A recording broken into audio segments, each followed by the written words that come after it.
Bienvenue à cette nouvelle exploration. Aujourd'hui, on se penche sur une publication française assez unique des années 60, la revue Planète. Vous connaissez? Ah oui, Planète. Un sacré bouillon de culture, mêlant science, art, histoire.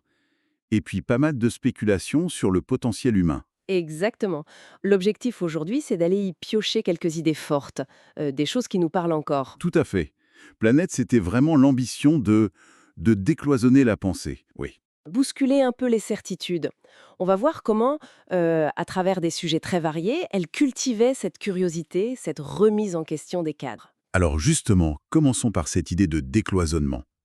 Dans l'éditorial, Louis Pauwels défend ce qu'il appelle la littérature différente. La science-fiction, le polar, l'aventure. Oui, il critiquait une forme de snobisme intellectuel, qui mettait ces genres un peu au second rayon. C'est ça. Il cite même Cocteau pour dire que, bon, le meilleur de ces genres mineurs peut dépasser le moins bon des gens nobles. L'idée, c'est de chercher la valeur au-delà des étiquettes. Et ce refus des catégories, ça trouve un écho scientifique assez puissant dans l'article sur Alfred Korzybski. Lui, il a développé la sémantique générale, une approche pour adapter notre façon de penser au monde moderne, quoi. Le monde révélé par la science, non euclidien, non newtonien, voilà. Et son idée maîtresse, c'est devenu très célèbre. La carte n'est pas le territoire. La carte n'est pas le territoire. Ah oui, Ça veut dire que nos mots, nos concepts, ce ne sont que des représentations, c'est ça, pas la réalité elle-même. précisément. Korzybski parlait de pensée non aristotélicienne. Alors, attention, pas pour jeter Aristote, Non, bien sûr. mais pour dire que sa logique bilaire A est A ne peut pas être non A, ben, elle a ses limites face à la complexité du réel, la physique quantique, la psychologie. D'accord. Donc, s'accrocher trop fort à nos cartes mentales, à nos catégories, que ce soit en littérature ou en sciences, ça nous empêche de voir le territoire dans toute sa richesse, sa fluidité. Donc, Planète suggérait une sorte d'hygiène mentale, adapter nos outils de pensée. Intéressant. Et cette invitation à élargir les horizons, on la retrouve aussi avec Jean Charon. Il explore les liens entre science et art pour comprendre le cosmos. Oui, La science, elle décrit, elle cartographie l'univers. Bon, on pense à Einstein, la matière comme une courbure de l'espace-temps. C'est puissant, mais peut-être pas tout. c'est ça. Charon, lui, il suggère que l'art, par l'intuition, cherche autre chose. Une sorte de communion avec l'intérieur des choses. Une compréhension qui inclut le psychique, le vécu.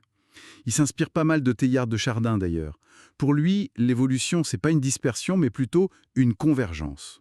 Une convergence, hein. Oui, une complexification croissante vers l'humain. Ça, il appelle ça connaissance.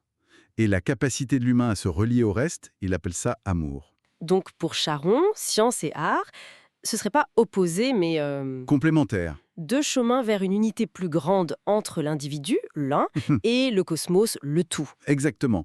Dépasser une vision purement matérialiste ou mécanique. C'est une tentative assez typique de l'esprit planète de réconcilier l'objectif et le subjectif. Une quête de sens et de connexion, d'accord. Et puis alors, changement total de décor, mais peut-être pas d'esprit, hein. On plonge dans le passé lointain, avec Gilbert Cazeneuve et une découverte archéologique qui a dû secouer pas mal de certitudes à l'époque. Ah oui, Jéricho. Jéricho, voilà. Mais attention, pas la Jéricho de la Bible, hein.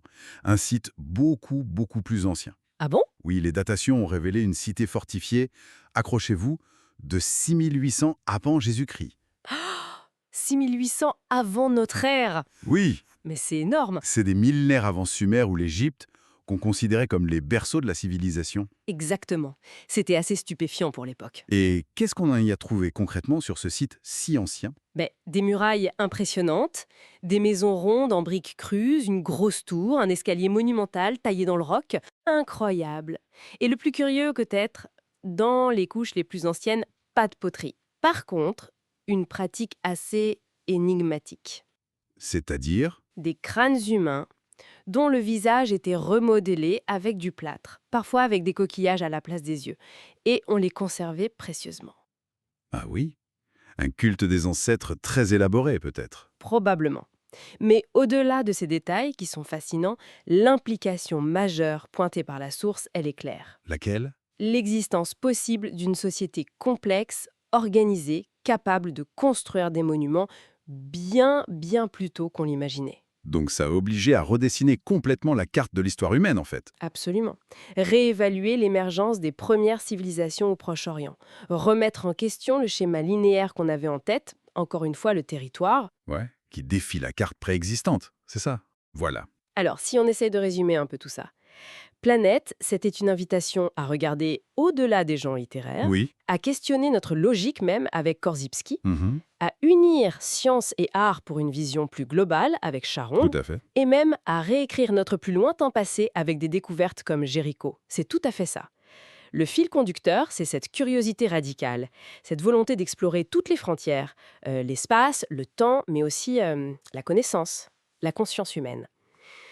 Ne jamais considérer nos savoirs comme définitifs. Voilà, c'est une invitation à rester ouvert, à interroger nos propres limites mentales. Un appel à l'exploration qui est toujours aussi pertinent finalement. Et ça nous laisse peut-être avec une question.